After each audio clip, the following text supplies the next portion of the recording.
Chapter 857. Cuck? Yeah, that'll work. Hello, everyone, and welcome to another episode of the Podcast. I am the best guy ever. He's the hypocrite. Oh yes. Oh, Nate, look at what I have.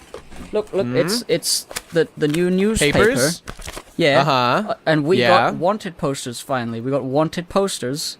And Oh my god, really? yeah, we got finally somebody cares enough about us to want us dead.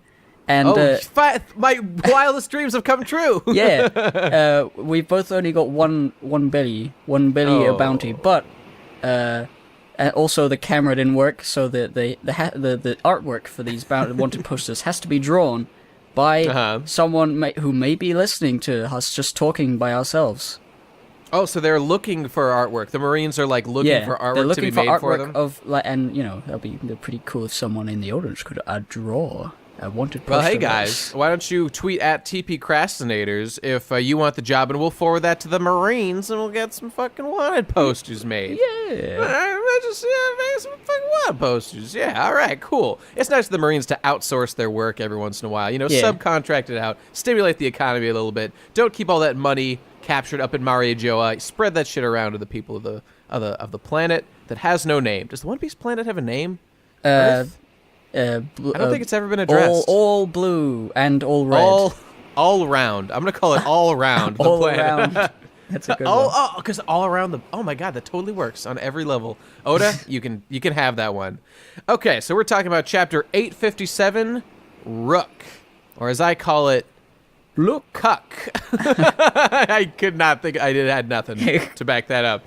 So take us through it. By the way, like the cover. Actually, my first thought was like, wow, this is a really nice cover page of Nico Robin. And then I realized, oh, it's Boa Hancock, who looks exactly like Nico Robin most of the time.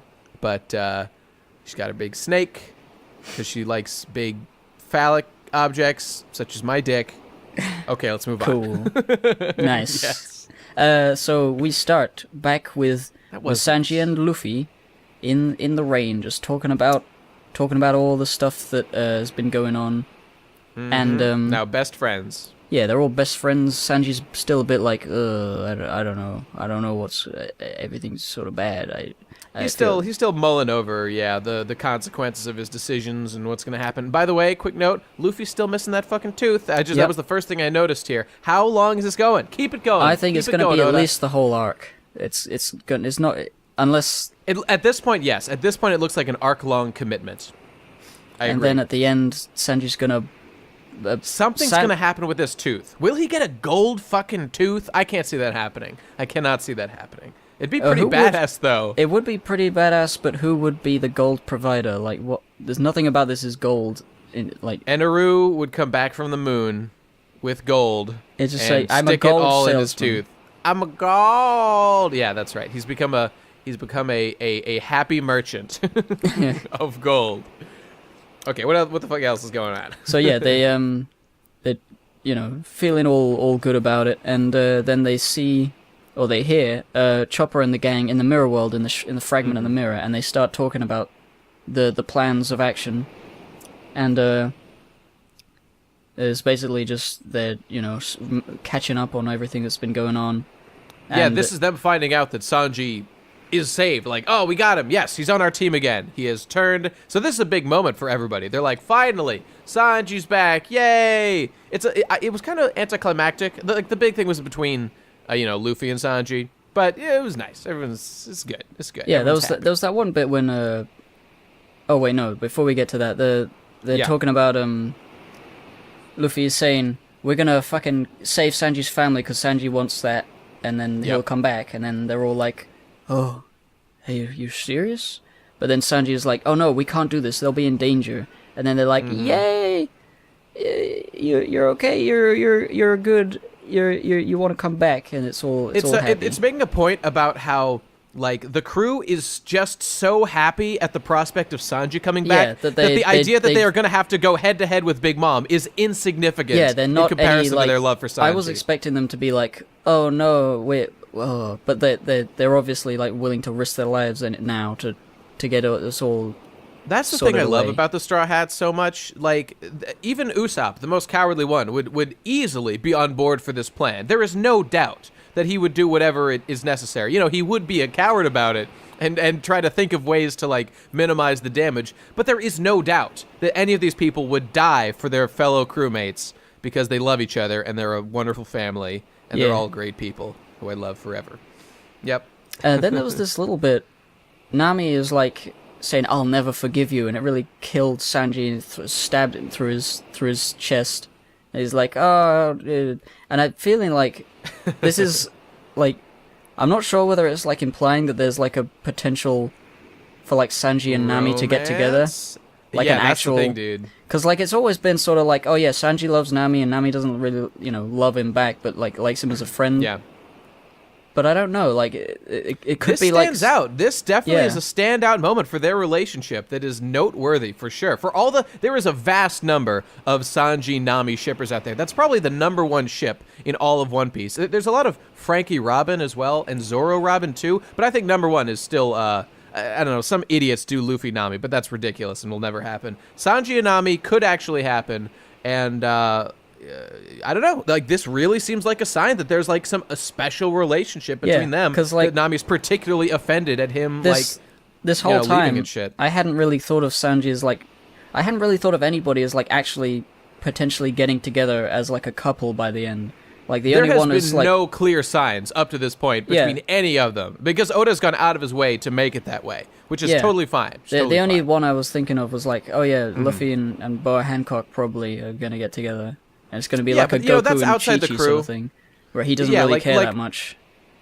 I think that's definitely what's gonna happen. If like, you can see it every time that Luffy talks to Hancock, he doesn't give a fuck. Like, he likes her as a friend. She's helped him out, so he respects her now. But you know, he's just not wired that way, or at least not yet. He's yet to grow out of that gay he had as a young lad.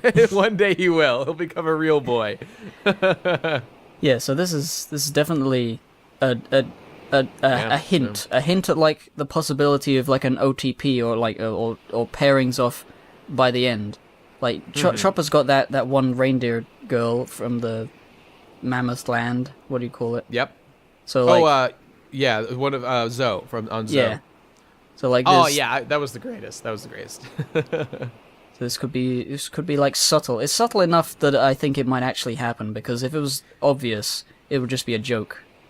Yeah, like, it works in the context of the scene as just a joke, but like, as people who've been reading One Piece for like 16 fucking years, you know, like, for Nami, we know that this is a not a normal. If Nami just didn't give a fuck, she would say like, "Oh, cool, he's back, great." She really cares, and like, even the last panel, I thought this was particularly telling language. "Ah, Sanji, regarding the matter of you throwing me down into the depths of fear itself, I'll never forgive you." So like, that's some strong language. It was the depths of fear itself that Sanji was leaving. That's where Nami was at that thought. That's pretty serious. That's like some romance shit going on right there. Unless it's just like badly. I kind of wanted to like see the Japanese, because that seemed weirdly translated, and you cannot take manga stream at 100% legitness That all the is time. true. You know. But I think the facial expression sort of. Yeah, Because it's not like It's she's serious. like It's serious. the sort of like angry face with the sharp, jagged teeth and the sort of. Right. She's like very seriously angry. It's true. It's true. But But then she puts it aside, and she just moves right along. okay, what happens next? With Jinbei starts to talk about. Oh yes, this is the main thing of the episode. Oh wait, sorry, hang on. It just to finish that point, Sanji also says like immediately after that, could you be proposing to me, Nami? So like, we're not making this up. Like, even Sanji recognizes this is some serious shit going on between them. I mean, he's so. being goofy, but it's like it's never something that he's mentioned. It's not like a silly thing that he's ever said about a girl. And so yeah. that's right. Also, noteworthy on this page before it moves on, Luffy. So that they're discussing. I think we were just gonna say they're now moving on to what their plans are gonna be. But I thought it was interesting how Luffy took note of how Reiju. Wait, was that her name? Yeah, Reiju, Sanji's oldest sister. How she had saved Luffy's life, and how Luffy. Whenever Luffy like shifts into like, oh yeah, that person did something nice for me, I need to thank them. That's when he's like serious about helping people, and he's always a guy who pays back his debts and Really, once he's made a friend, he'll stick by them to the end. So like now we're really pivoting towards focusing on like the positive aspects of the Vinsmokes and like why we'd be on board with helping them out. You know, we're getting right to it. Even though that's the only thing that any of them have done. Well, I mean, okay, Rager's a pretty decent person, but everything else about them is terrible. But we're just gonna focus on the good stuff, I guess. Yeah, so this is the biggest, meatiest lore sort of thing going on in this chapter. There's a lot of stuff, and it starts off with Jinbei talking about what's going to happen during the wedding. There's going to be lots of underground people from all over the sea attending, so that's going to be like... all the underworld brokers will be there, yeah. Yeah, Power so it's going to guys. be maybe people we've seen before, I'm not sure. But it's going to be interesting to see all the secret evil bastards around. Oda's been doing that thing since the time skip where there have been many scenes where, like, whenever, like, underground shit's going on, we'll see, like, various shadowy figures, like, watching TV screens to, like, see what's happening around the world. And there's been, like Rob Lucci was one, you know, Crocodile, I think we saw as one. Like, all these guys who were making plans, Killer and Kid and Basil Hawkins, all those guys. Like, all the people of note are there, so... I wonder if we'll see some of those guys we've seen from those like silhouette shots showing up at the wedding. Would be pretty cool, but nonetheless, it's going to be interesting to see who shows up. It's going to be cool. I'm getting pretty hyped for this thing now. Yeah, it's going to be more than just the people who are here at the moment, and it's interesting because that's really good. I would have been bored if it was just characters we've already seen like this arc. Because last chapter I think I posited that the guy who attacked Bobbin was like someone else, but we now know that it's Capone Bege or Bege or however you say it. I say Bege. I don't know if that's right. I say Bege. Yeah, I don't Bege. know. I always just read it as Bege. Fair enough. Bege? You're a real baguette. You're a real baguette. But yeah, there's the Capone boy, and Jinbei's giving him all the history of this guy. How he's like a mafia guy who just sort of slinks in the background and then suddenly takes control and kills everyone. And he's planning to kill Big Mom. Hey, don't undersell it, dude. This is the moment. Okay, so we're talking about one of the 11 supernovas. So you know, way back, what was it? Probably like 8-9 years ago now, when Shabondi Archipelago happened, Oda set the stage with these 11 supernovas, 2 of which were Luffy and Zoro, but introduced 9 new dudes who were, for the rest of the series, going to be important characters who were like peers of Luffy. One of them was Capone Gang Bege, and at the time, he seemed like one of the least intimidating of the bunch. Now, like literally like 8 or 9 years later, we're getting the payoff I've been waiting for. Shabondi Archipelago was, I think, maybe it was like 2010. I don't know. It's like, but more than 5 years. It's definitely been more than 5 years since Shabondi happened. Shit. And yeah, it's been a fucking long time. But like, that's why these chapters like this are so fucking awesome. Because it's not like we're just making up a new character and like, oh, we're fucking all this new lore. Ooh, look how cool this guy is. Introducing him, and it's way better to like introduce a character and then have him do a couple things throughout the story, and then wait later on, like you get the payoff of learning about his deal and why he does what he does and who he is after having set up that he is like an intimidating dude. And this is it. So like, oh, it feels great as a guy who's read for so long to feel those moments. I know I've said it before, but it's one of those. So everyone, if you've made it this far, congratulate yourselves. I think reward. If like Kid and Killer and like some other of the worst generation or whatever are at this wedding, Capone is going to be there. Obviously, Luffy is there. It's going to be a whole big rookie fuck up fest, and if Big Mom dies, it'll be a very notable turning point in the whole like old guys dying off, new guys taking their place sort of thing that's going on. Which is I mean, I don't know whether Big Mom is gonna die, but I think it would be very interesting if she did. I agree. And like, I mean, I don't know. Oh, yeah, sorry. Finish your point. Well, it could be like Pudding is the one that sort of takes over Big Mom's crew. Because she's not like against Big Mom or anything. She's just evil. So it's like Pudding will become the new Big Mom, and the whole crew will be around her. I'm just making shit up, but like.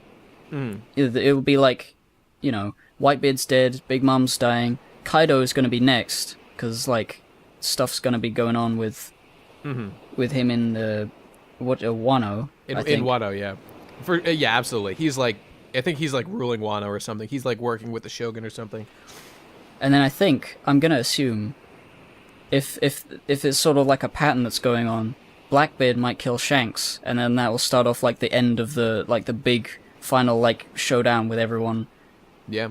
Because like all the old boys are dead, the new guys are like fucking fighting each other out. It's gonna see who's gonna be the Pirate King this time, and Smoker's gonna be there, and he's gonna be smoking, and he's gonna be the new Garp. He's gonna be saying, "Ah, yes, I was there when the new Pirate King was fucking around."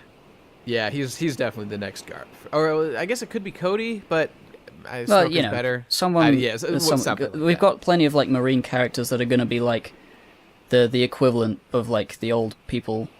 Yeah. And it's going to be all starting anew. One thing I was just thinking about actually. There's another guy on this island that I forgot about. Is the Uruj. big Uruj? I was thinking of him. Is he going to smash in through the ceiling and say "fuck you" and punch everyone? He has to make an appearance. He has to, or it would be a ridiculous waste of like a setup. To say that he's here somewhere but doesn't do anything. He'll be here. He will be here. Don't worry about it. Yeah, it's gonna be interesting, and the fact that he hasn't been even shown, physically, nowhere, means that it's gonna be like at a time when we're not really expecting somebody to jump in. And don't forget, now that we're thinking about that, we're going to expect it, but it's still gonna be cool. Oh yeah. Don't forget, he's the guy who took out the 4th commander of the Big Mom pirate forces, who we have not seen anything of, whose name I forget and don't know if it was mentioned. I just totally slipped my mind. But yeah, like Lollipop Boy. It wasn't Lollipop Boy. It was somebody else. But that 4th guy, whoever it was defeated like just recently by Uruj, who is still here on the island. Like, goddamn, like that. Oh, holy shit, that's like serious stuff. Where the fuck is this? Who was the person who was defeated? Fuck, man, I don't know. Oh, hey, what about this? What if that whole thing was memories planted in people's minds by Pudding to do something? Because don't forget, Pudding is like the most powerful character in One Piece now, who can control reality by manipulating people's memories to be whatever the fuck she wants. Who the fuck knows what's true anymore? Anything could be true. Anything could be a lie. Pudding is OP as fuck. Oh, dear. Yeah, no. I don't know. One Piece isn't even real. real. There's so many things in play. Like, I was thinking a bit earlier, like a few chapters before, like, there's not so many things that could happen, but now there's like loads of characters involved. There's loads of possibility. The wedding is going to be fucking incredible, no matter what happens. I'm looking forward to it. We now know, so Big Mom's forces are there. We got Capone doing the security detail. Yeah, so and he's we haven't really gotten to his plan yet. He's probably like got a hand of those guns and all the special bullets that have been introduced, because like he's a guy who's maybe that's where the payoff will be for those. Yeah, okay. Yeah, because like he doesn't jump around and kick people. He's a gun guy. He brings out his gun and he's like shoots them in the head. Like, oh no, I'm dead. You know. The Vinsmokes. I don't know whether he wants to kill the Vinsmokes. I think they're just no, he doesn't, because they're like idols of his. Because they're here, but before we go too far, let me just describe what's going on here. So what happens here is basically, so Jinbei just discusses how he has found out. He gives this backstory about Capone's true history as he was a guy in like West Blue or something he started a gang basically, and he's just been making his way in the world, and he does this tactic where he likes to defeat the heads of the enemy factions, and he leaves all the other people untouched. Like, he'll kill the leader, leave everybody else, and they'll tear themselves apart, and he just leaves. And he's made lots of enemies, but he's survived. So I don't know why he does that, but he does. So and what they're leading to is that he has a plan, what he's going to do, and the reason why he killed or why he shot Pecoms, who gave this information to Jinbei, who we haven't seen, but I guess is fine.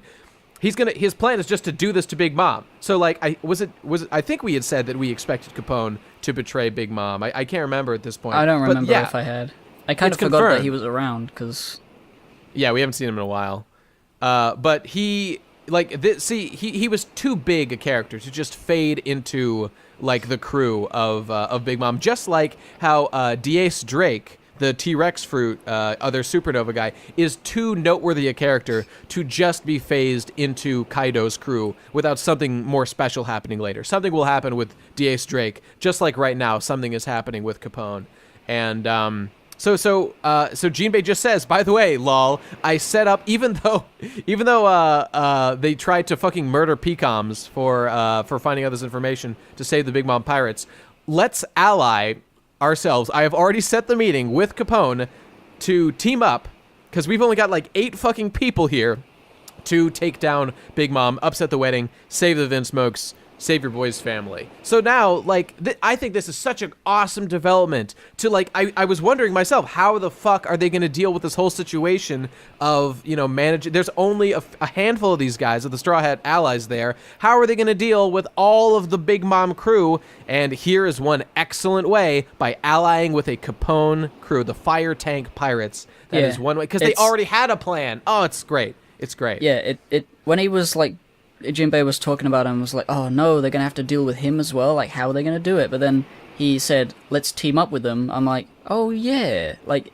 it makes sense. The only reason I thought it wouldn't happen was because I thought, like, he was the one who captured Sanji in the first place, they would probably be too angry at him. But Luffy was like, you know, mature, like, yeah, actually, that's a good idea, let's fucking team up with our old enemy to kill Big Fat Mama. I don't know if Luffy knows that Capone's the one who captured Sanji. And I don't know if he knew, if he would have been so excited about the idea, but he doesn't, so it's totally Luffy in character. With them? No, he wasn't. Sanji got captured, way before they got there. Yeah. So... I think they might have mentioned it somewhere.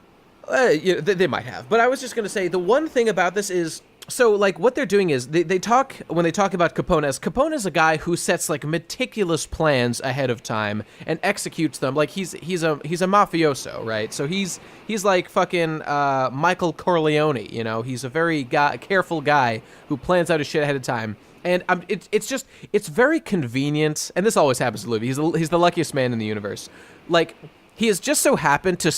See ya. Or he's working on forming an alliance with a guy who is like has planned meticulously to achieve Luffy's exact objective, and now they are going to sync up their powers to like do it even more effectively. Like, it's so convenient that this was just waiting there for Luffy to find and like attach himself to make these plans happen. The thing that makes it not so bad, it might not even be that much of a coincidence, because Capone was the one who captured Sanji, right? Maybe I don't know whether he did it with the intention of making an alliance with the Straw Hats somewhere down the road. Absolutely not. Absolutely, there's no way that could be true. But it's not like there's no reason.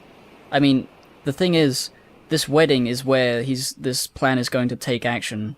So him capturing Sanji for the wedding is what's going to allow the wedding to happen, which is going to allow him to kill Big Mom. So it's not that weird. It's just that Luffy happens to be here in a position to help. I mean, I'm with you. I agree that this is a huge event, and it makes sense that there would be conspirators around that, are doing things, and that there would be plans such as this to, get this... I mean, the Big Mom Pirates were already planning to betray the Vince Smokes. Like, the Vince Smokes don't even know that. And then Capone within the Mom Pirates are going to betray the Mom Pirates to make this shit happen. And who knows what else is going to happen. And now the Luffy and the crew are here to do another triple betrayal. I imagine if the Vince Smokes were actually planning on betraying everyone as well. Like, it's going to be one of those... It's going to be a funny moment like, aha, we're actually going to shoot you. Oh, well, we were actually going to shoot you. Oh, but we were going to shoot both of you. That'll be funny. That would be... I hope that happens. That'd be hilarious. Shit. Because they have all those snails in their fortresses and all their Vince Smoke, Germa Kingdom army guys standing around. They're gonna get involved, I'm sure. No doubt.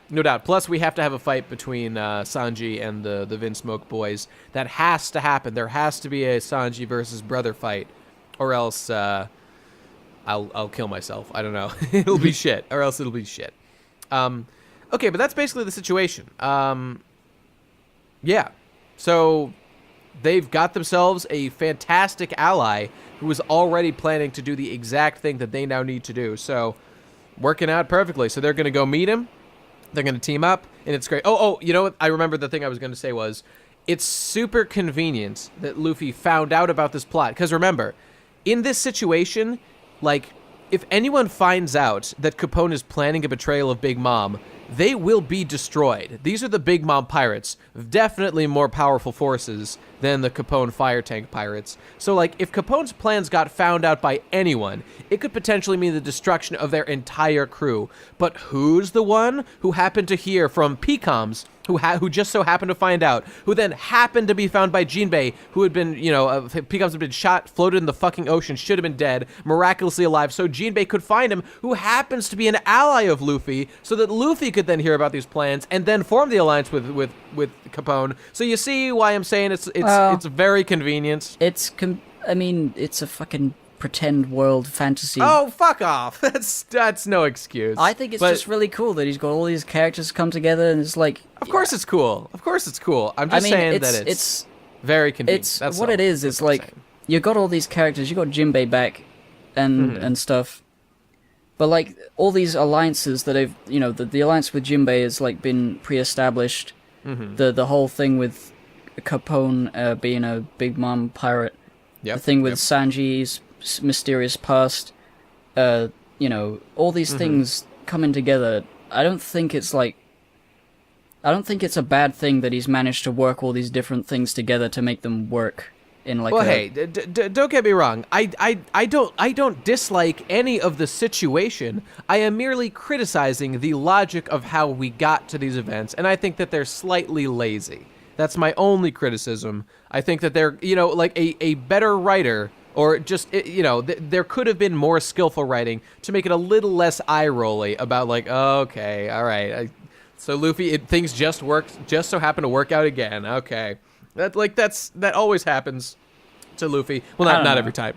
But I'm just saying it happened this time. It's very convenient, and I don't like narrative convenience. I like narrative hard work, where things work out for, like it takes hard writing and you get what I'm saying. You understand my point. I get it's not bad. I like it. I just think that I'm just criticizing one aspect of it. It was a little easy for Luffy. That's all.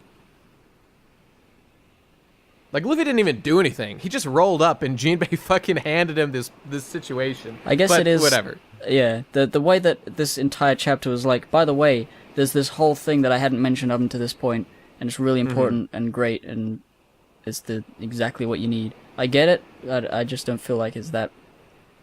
I don't know.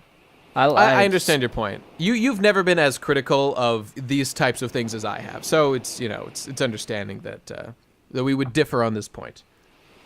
So yeah, that's the whole chapter really. They just sort of tease the meeting, and where is he at the moment?